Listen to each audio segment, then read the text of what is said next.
This is a case that's been bounced around back and forth throughout the court system. And today, the Supreme Court has answered that question by a vote of 6-3. The U.S. Supreme Court has just issued a major ruling. Major Supreme Court ruling. There's a moment when business stops being business and starts becoming a battleground. Imagine a major firearms manufacturer receiving a letter, not from Congress, not even from regulators in Washington, but from a single state power telling it to shut down production immediately or face consequences. That's what just happened. This is not rhetoric. This is a legal reality. A letter, a deadline, and the future of an entire industry hang in the balance. If you own a firearm, follow the law, or care about constitutional rights, this matters to you more than you may think. Subscribe to Survival Firearms and stay with me, because we're diving into the silent war over manufacturing, regulation, and the Second Amendment that could change everything. Chapter 1. What is Measure 114? Measure 114 is the Oregon law passed in 2022 by a very close vote. It establishes a permit to purchase requirements, background checks, and mandatory firearms training. It also bans magazines that hold more than 10 rounds, which is the core of much of the dispute. The law sparked immediate legal challenges and remains deeply contested. Requires a permit to acquire a firearm. Requires background checks at the point of transfer. Requires firearm safety training before permit issuance. Prohibits magazines with a capacity of over 10 rounds. This is not a minor regulation. It changes how firearms are bought, transferred, and used. For gun owners, the implications could be profound. Chapter 2. The First Court Battle. Shortly after Measure 114 passed, opponents filed lawsuits arguing it violates gun rights. A circuit judge in Harney County initially blocked parts of the law. Opponents contended that the magazine ban and permit requirement burdened the right to self-defense. Supporters countered that the law is a reasonable measure to improve public safety.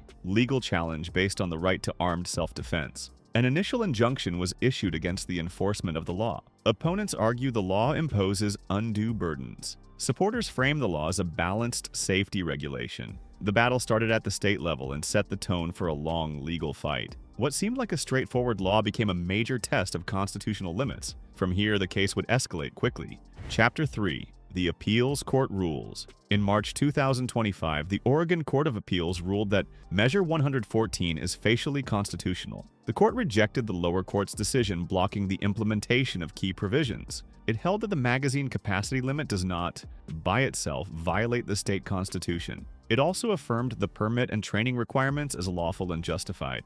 Appeals Court finds the law valid in principle. It rejects arguments that the 10-round cap is inherently unconstitutional. It supports the permit to purchase regimen. The court endorses the training requirement as part of the regulation. This ruling was a major win for proponents, giving Measure 114 new life. But it is not the final word. The case now moves to higher courts, and the stakes are much higher. Chapter 4. What facially constitutional means. Facially constitutional means that the law, as written, does not inherently violate constitutional rights. It does not mean every future application will be permitted without challenge. The court's decision leaves room for future lawsuits based on how the law is enforced. It preserves the law but does not guarantee every specific use of it will survive. The court reviewed the law's text rather than every possible use case. It distinguished between a regulation that is too broad and one that is properly targeted. It allowed for future challenges to particular applications. It affirmed that some regulatory burdens are acceptable if balanced with rights. This interpretation sets the stage for further litigation.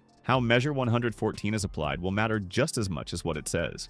Gun rights advocates know this is not the end of the fight. Chapter 5. Supreme Court on the Horizon. Oregon's Supreme Court has agreed to hear the Measure 114 case. During oral arguments, justices focused heavily on historical traditions of firearms regulation. They also questioned the burden that the permit system may impose on ordinary citizens. Their lines of questioning suggest they are weighing both public safety and constitutional precedent. Justices asked about the founding-era firearms and the capacity tradition. They examined whether modern restrictions can align with historical practice. They assessed the cost, access, and fairness of the permit regime. They debated whether public safety concerns justify modern capacity limits. This is a watershed moment for gun regulation in Oregon. The Supreme Court's ruling could tip the balance in favor of or against broad magazine regulation. Whatever they decide will ripple far beyond just one state. Chapter 6. Stakes for gun owners. If Measure 114 is upheld fully, gun owners may lose access to many common magazines. High-capacity magazines could be restricted from sale or transfer under the new law. The permit requirement adds cost and delay before someone can legally buy a firearm.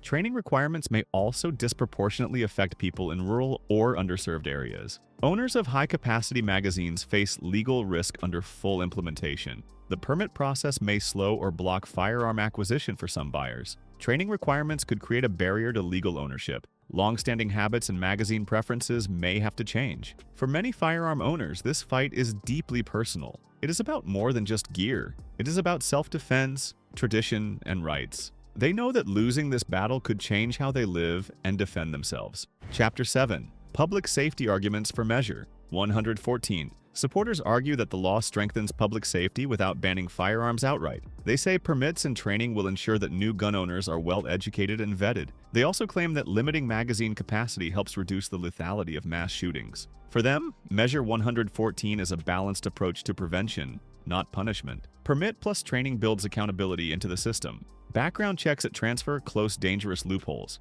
Capacity limits help mitigate worst-case violence scenarios. Regulation does not abolish rights but refines responsibility. Their public safety case is compelling to many. They present the law as a tool to reduce risk while preserving lawful ownership. But the key debate remains whether this is regulation or restriction. Chapter 8. Gun Rights Arguments Against the Law. Many gun rights advocates argue that Measure 114 undermines self-defense. They warn that banning over 10-round magazines could strip away tools people routinely rely on. They also worry that the permit system may become a de facto barrier to lawful purchase. They question whether modern regulation should override constitutional tradition. Capacity limits restrict what many see as standard self-defense gear. The permit process may discriminate against law-abiding citizens. Training requirements may not be equally accessible to all. They argue that the law is a slippery slope for more regulation. Opponents view this as a fundamental rights challenge, not just a policy debate. They believe that once the precedent is set, other states will follow suit. Their fight is not just about Measure 114. It is about the future direction of gun law in America. Chapter 9. Potential Industry Response. Firearm manufacturers and industry stakeholders are likely monitoring this case carefully. If the law is upheld, they may need to redesign magazines to comply with the 10-round cap. They might also change how they market and distribute their products to regulated states. Some companies could exit the Oregon market or stop producing models that do not meet the new standard. Manufacturers could limit the production of high-capacity magazines. They may develop new designs tailored to comply with the law. Sales strategies could shift toward compliant models in regulated markets. Some firms might reduce or stop sales to avoid regulatory risk. The business implications are enormous. If companies change production to meet Measure 114 standards, it will affect consumers nationwide. This could reshape the magazine market and how firearms are offered in the future. Chapter 10. What should gun owners do now? Gun owners in Oregon and beyond should monitor the case closely and understand its implications. If you own large capacity magazines, consider the risk of future restrictions and what compliance may mean.